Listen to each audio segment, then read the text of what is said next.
अस्सलाम वालेकुम। तो स्टूडेंट, अगर आप साउथ कोरिया में पढ़ना चाहते हैं, साउथ कोरिया की यूनिवर्सिटी में स्कॉलरशिप बेस पे अप्लाई करना चाहते हैं, जो कि यूएसटी साउथ कोरिया की स्कॉलरशिप ओपन है। अगर आप इस स्कॉलरशिप में अप्लाई करना चाहते हैं तो किस तरह से आपने अप्लाई करनी है, क्या क्या बेनिफिट्स हैं, एलिजिबिलिटी क्राइटेरिया क्या होगा, किस तरह से आपने स्टेप्स फॉलो करके इसको अवेल करना है, अप्लाई करना है, सारी डिटेल आपको इस वीडियो में बताने जा रहा हूँ। आपने वीडियो को एंड तक देखना है।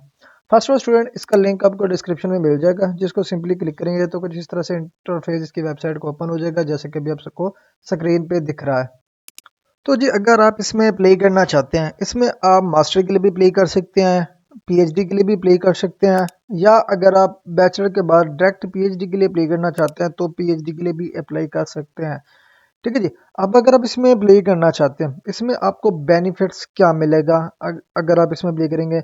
इसमें जो है ना, अगर आप मास्टर कोर्सेज के लिए अप्लाई करेंगे, जो कि आपको approximate 13,50,000 per month Korean currency में आपको वो मिलेगा। और इसके अलावा डॉक्टरल के लिए आपको 18 लाख आपको मिलेगा पर मंथ स्टाइपेंड के तौर पे। और इसके अलावा इसकी ट्यूशन फीस भी बिल्कुल फ्री होगी, और इसके अलावा आपको ये स्टाइपेंड भी प्रोवाइड करती है। ठीक है जी। जिसमें आप तमाम तर एक्सपेंसेस कवर करना चाहें तो आप कवर कर सकते हैं। मैक्सिमम ये, अगर आप पाकिस्तानी स्टूडेंट हैं, पाकिस्तान से अप्लाई करें, तो ये टोटल अप्रॉक्सीमेट 3 लाख रुपए बनते हैं, जो कि आपको पर मंथ ये स्कॉलरशिप प्रोवाइड किए जाएंगे। उसके बाद अगर आप इसमें अप्लाई करना चाहते हैं तो इधर जो है ना, पहले अगर आप यूएसटी जो साउथ कोरिया की यूनिवर्सिटीज़ की लिस्ट है, आप यूनिवर्सिटीज़ को विजिट करने, जैसे कि आप चाइनीज़ स्कॉलरशिप में अप्लाई करना चाहते हैं, जैसे सीएससी हो गया या कैस सांसो हो गया, उसके लिए आप एक्सेप्टेंस लेटर लेते हैं। लेकिन आपका यहाँ पे एक्सेप्टेंस लेटर का तो सीन नहीं होता, लेकिन आपको कांटेक्ट करना पड़ता है प्रोफेसर को कि वो आपको रिकमेंड करे। मतलब कि उनको आपने मैसेज रिक्वेस्ट में जस्ट एक्सेप्टेंस लेटर मेंशन नहीं करना या ऑफर लेटर मेंशन नहीं करना। जस्ट आपने अपनी क्वालिटीज़ और क्यों उसके अंडर पढ़ना चाहते हैं, क्यों उसकी लैब में वर्क करना चाहते हैं, अगर आपके रिसर्च वर्क होगा तो आपने ये डायरेक्ट इलेबोरेट करके आपने उनको जस्ट मैसेज करना है। ये नहीं आपने मैसेज प्रॉम्प्ट में करना है कि मुझे एक्सेप्टेंस लेटर चाहिए, ऑफर लेटर चाहिए। और ये कंपलसरी भी नहीं है। अगर आप ये एक्सेप्टेंस लेटर लेंगे तो वेल एंड गुड, इम्पैक्ट पड़ेगा, लेकिन कंपलसरी नहीं है। ठीक है जी। उसके अलावा यहाँ पे देखिए, you must apply even no professor replies to you. Mean के जो स्टूडेंट प्रोफेसर से कांटेक्ट करते हैं यूएसटी साउथ कोरिया की स्कॉलरशिप की यूनिवर्सिटीज़ में, अगर प्रोफेसर उनको रिप्लाई नहीं करता तो कोई मसला नहीं है, आप विदाउट उनके रिप्लाईज के भी आप अप्लाई कर सकते हैं। ठीक है जी। अब यहाँ पे अगर आप अप्लाई करेंगे, इसमें जो है ना एलिट्स रिक्वायर्ड है। एलिट्स हो गया, टोफिल हो गया या टैब स्कोर हो गया, इसमें कोई आपको एग्जाम्पशन नहीं दी गई। मिनिमम बैंड जो बैंड्स हैं 06 बैंड्स आपका मतलब क्या होना चाहिए अगर आप इसमें अप्लाई करेंगे, तो ये आपके लिए कंपलसरी है। अब एप्लीकेशन की, जैसे कि यहाँ पे स्टार्टिंग डेट भी आपको बता देता हूँ। अगर आप इसमें अप्लाई करेंगे 16 अप्रैल से 7 मई तक, आप 2025 तक अपनी एप्लीकेशन सबमिट कर सकेंगे। ठीक है जी। उसके बाद थोड़ा सा नीचे स्क्रॉल आपने करना है। ठीक है जी। यहाँ पे थोड़ा सा नीचे स्क्रॉल करेंगे तो यहाँ पे एक मैसेज प्रॉम्प्ट आपको मिलेगा। ठीक है जी, वो मैं आपको बता देता हूँ। Promise me that you will contact the professor, कि आपने प्रोफेसर से कॉन्टैक्ट करना है आफ्टर रीडिंग दीज फाइल्स। ये फाइल्स पढ़ने के बाद कि आपने प्रोफेसर से कॉन्टैक्ट लाजमी करना है। ठीक है जी। आपने मैक्सिमम मेल्स नहीं करनी, सिर्फ और सिर्फ एक अच्छे से टाइम टेक कर लेना है, टाइम ले लेना है। अच्छे से आपने मेल बनानी है, जिसमें आपका ईमेल सब्जेक्ट और बॉडी अच्छा बना हुआ। ये ना हो कि अगर आपको वो रिस्पॉन्स ना करे तो आप अपने ईमेल की फॉरवर्डिंग करते रहें, दोबारा से उसको मेल करते रहें, आपने दोबारा से ईमेल नहीं करनी। ठीक है जी। और उसके अलावा जो आपने सीवी अटैच करनी है ना, डायरेक्ट आपने जैसे कि सब्जेक्ट लिख के डायरेक्ट अपनी सीवी अटैच कर दीजिए कि हमें रिकमेंड कर दे, ऐसा नहीं करना। आपने एक प्रॉपर ईमेल सब्जेक्ट बनाना है और प्रॉपर ईमेल बॉडी बना के ही प्रोफेसर को सबमिट करने फॉर रिकमेंडेशन। ठीक है जी। उसके अलावा you are rejected for sure but also you make a bad impression of Pakistanis for all same like you. ये इस वजह से होता है कि कुछ स्टूडेंट होते हैं ना, एक प्रोफेसर को ईमेल्स करे जाते हैं, बार बार ईमेल करे जाते हैं, जिसकी वजह से जो न्यू एप्लीकेंट होता है, मीन कि अगर आप एक प्रोफेसर के पास 20 ईमेल रिसीव होती हैं, अगर एक स्टूडेंट सिंगल ईमेल करेगा तो उसके लिए भी आसानी होगी ईमेल पढ़ना, उसको जवाब भी देना। लेकिन अगर आप एक स्टूडेंट 30 30 40 40 50 50 ईमेल्स एक ही प्रोफेसर को करता रहेगा, तो जो स्टूडेंट जिन्होंने एक अच्छे से प्रॉपर मेल की हुई होगी, सबमिट की हुई होगी, वो ईमेल तो उन्होंने फॉरवर्ड कर दी, लेकिन ईमेल्स उसको इतनी रिसीव हो चुकी होती हैं कि जो एक डिजर्विंग स्टूडेंट होता है उसकी ईमेल तक वो पहुंच पे ही नहीं पाता। तो आपने मिनिमम से मिनिमम एक ही ईमेल फॉरवर्ड करनी है फॉर रिकमेंडेशन, ज़्यादा से ज़्यादा नहीं करनी।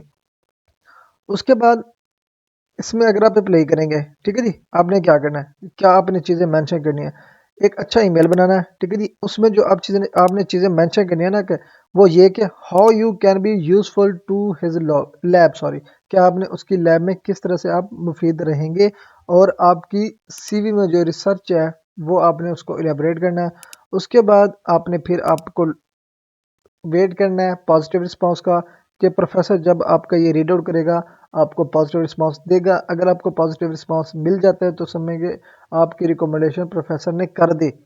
इसमें आपने एक्सेप्ट जो रिक्वेस्ट भेजनी है ना, उस मैसेज में कहीं पे भी आपने ना एक्सेप्टेंस लेटर का वर्ड यूज़ करना है, ठीक है जी।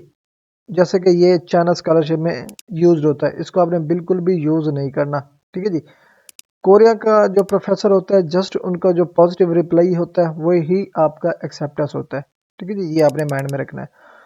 उसके बाद फर्दर डिटेल, कि अगर आप स्कॉलरशिप गाइड में अप्लाई करना चाहते हैं इसकी गाइडलाइन क्या होगी, ये लिंक है, एक आर्टिकल है, इस पर आप क्लिक करके इसका आर्टिकल भी रीड आउट करना चाहे अपनी मर्जी से, जिसमें कंप्लीट डिटेल होगी वो पढ़ सकते हैं। उसके बाद सेकंड वन पे आपने किस तरह से प्रोफेसर को फाइंड करना है वो भी आप यहाँ पे देख सकते हैं, ठीक है जी। उसके बाद यहाँ पे जैसे कि ये अब ओपन हो चुका है, इसमें कंप्लीट डिटेल दी हुई है जो कि ऑलरेडी भी मैंने आपको कुछ बताई हुई है, ये सारा कुछ इस सेक्शन में दिया हुआ है। उसके अलावा सुपरवाइजर को किस तरह से आपने फाइंड करना है उसकी भी डिटेल आपको इस सेक्शन में मिल जाती है, ठीक है जी। फॉर एग्जांपल आपने इसको अगर मैं शॉर्ट ओवरव्यू में बता दूं, आपने क्या करना है, गूगल में जाना है, वहाँ पे लिखना है यूनिवर्सिटी इन साउथ कोरिया, ठीक है जी। फॉर एग्जाम्पल ये आपको कंप्लीट यूनिवर्सिटीज़ की लिस्ट मिल जाएगी। आपको ये लिस्ट विकीपीडिया भी मिल जाती है। उसके अलावा जो आपका रिसर्च इंटरेस्ट है वो आपने फाइनलाइज करना है। फाइनलाइज करने के बाद जो प्रोफेसर होगा आपने उससे कॉन्टैक्ट करना है, ठीक है जी।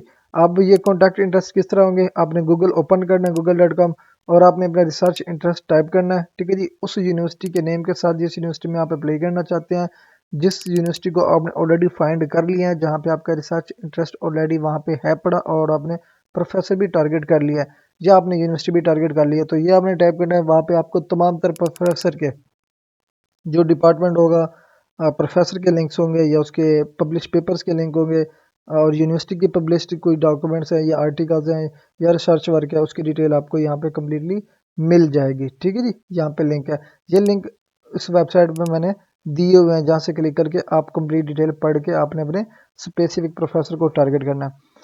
उसके बाद एडिशनल रिसोर्सेज भी यहाँ पे आपको प्रोवाइडेड है लिंक, ठीक है जी, कि किस तरह से आपने साउथ कोरिया की मोटिवेशन लेनी है। और दूसरा आपने जो जीके स्कॉलरशिप है, ग्लोबल कोरिया स्कॉलरशिप, वो भी अब अगर आप अप्लाई करना चाहते हैं, उसके 2025 के इंटेक ओपन है, उसमें भी आप अप्लाई कर सकते हैं। उसका भी लिंक यहाँ पे गिवन है, जहाँ पे आप क्लिक करके आप अप्लाई कर सकते हैं, ठीक है जी।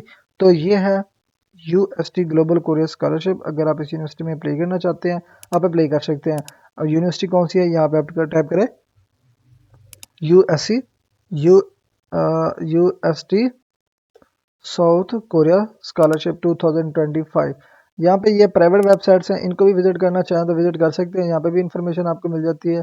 अगर आप डायरेक्ट वेबसाइट पे जाना चाहते हो तो आपने यहाँ पे डायरेक्ट वेबसाइट पे क्लिक करके आपने इसकी जो ऑफिशियल वेबसाइट होगी उसको आपने यहाँ से विजिट करना है, ठीक है जी। जहाँ पे एक्यूरेट करेक्ट इंफॉर्मेशन आपको यहाँ पे मिल जाती है, ठीक है।